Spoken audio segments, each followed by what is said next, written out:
bienvenue dans cette nouvelle vidéo. Aujourd'hui on se retrouve pour un nouveau tutoriel. Dans cette vidéo nous allons voir en effet deux attributs très importants dans la programmation.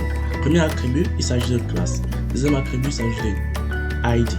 En fait, ces deux attributs vont vraiment vous être utiles dans le développement, bien en HTML, en CSS et aussi en JavaScript, ainsi que les librairies de JavaScript.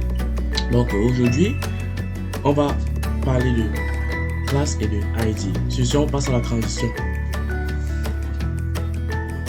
On va commencer par classe.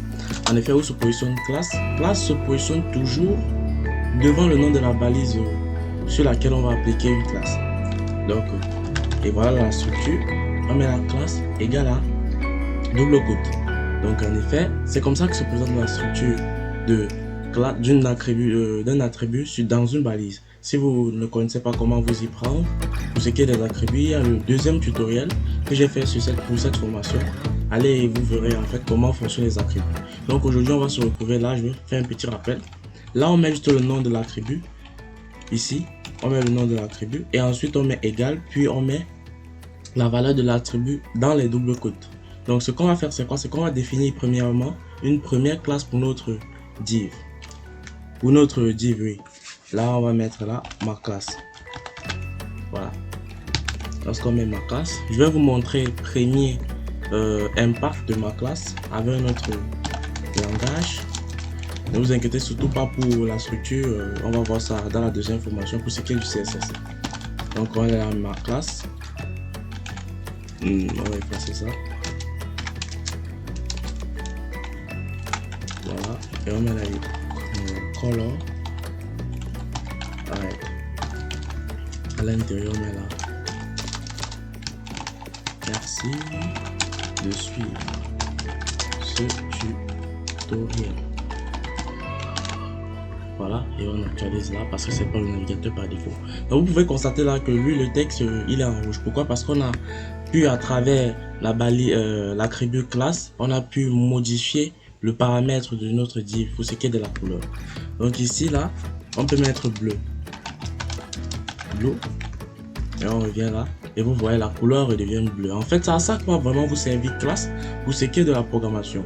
Vous aurez aussi à utiliser classe en JavaScript, en HTML, en CSS et les librairies de JavaScript en fait. Donc voilà, vous pouvez remarquer vraiment l'impact de classe parce qu'on a vu aussi, on va voir aussi CSS. Donc vous voyez déjà l'impact en fait. Donc c'était ça que je voulais vous montrer pour ce qui est de l'attribut classe. On va passer à l'attribut ID qui fonctionne toujours de la même façon comme classe, mais il existe des divergences entre ces deux attributs.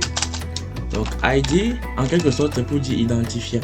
Donc un identifiant pour une balise, je sais pas trop, un titre, un bloc. Donc c'est en fait ça.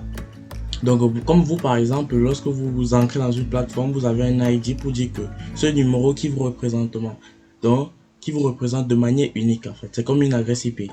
Donc aujourd'hui, pour ce qui est de ID, ça fonctionne toujours de la même façon que classe. On inscrit la valeur à l'intérieur de la quote de la double quote. On peut mettre double quote, on peut mettre quote pour ce qui est de ID.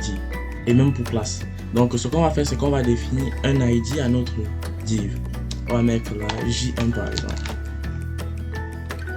On peut mettre des lettres, on ne met pas des chiffres en fait. Donc ça ne doit pas commencer par un chiffre. Donc pour ce qui est de, on met J1, voilà, yellow. Vous constatez qu'il n'y a pas de, je sais pas comment dire, on efface. Constatez là que le ID domine en quelque sorte sur classe. Le ID domine sur classe. Donc grosso modo, ça c'est deux attributs qui vont vraiment vous être utiles pour votre développement en HTML, en CSS ou en JavaScript. Et les librairies de JavaScript y compris. Donc aujourd'hui, je crois que c'était tout pour ID et classe. En notant que les divergences entre ces deux attributs, il y a le fait qu'on peut inscrire plusieurs classes. Donc ici on peut mettre plusieurs classes. On peut faire un espace là et on met là classe 2.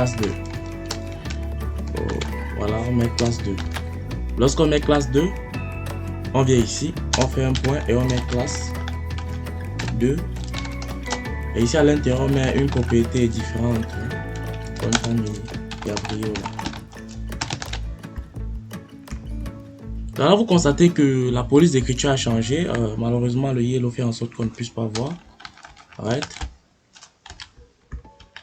Voilà, vous constatez là que la couleur, elle a bel et bien changé. Donc, ça marche réellement. Donc, les deux classes peuvent marcher. Pourtant, on a juste besoin d'un seul ID pour pouvoir faire les mêmes modifications. Donc, grosso modo, voilà deux attributs qui vont vraiment vous être utiles dans votre développement. Sur ce, on se dit à la prochaine vidéo pour un nouveau tutoriel. Surtout, n'oubliez pas d'activer la cloche de notification pour être au parfum de nos vidéos. Et de liker, de partager avec vos amis si ça vous plaît bien évidemment. Sur ce, on se dit à la prochaine pour un nouveau tutoriel.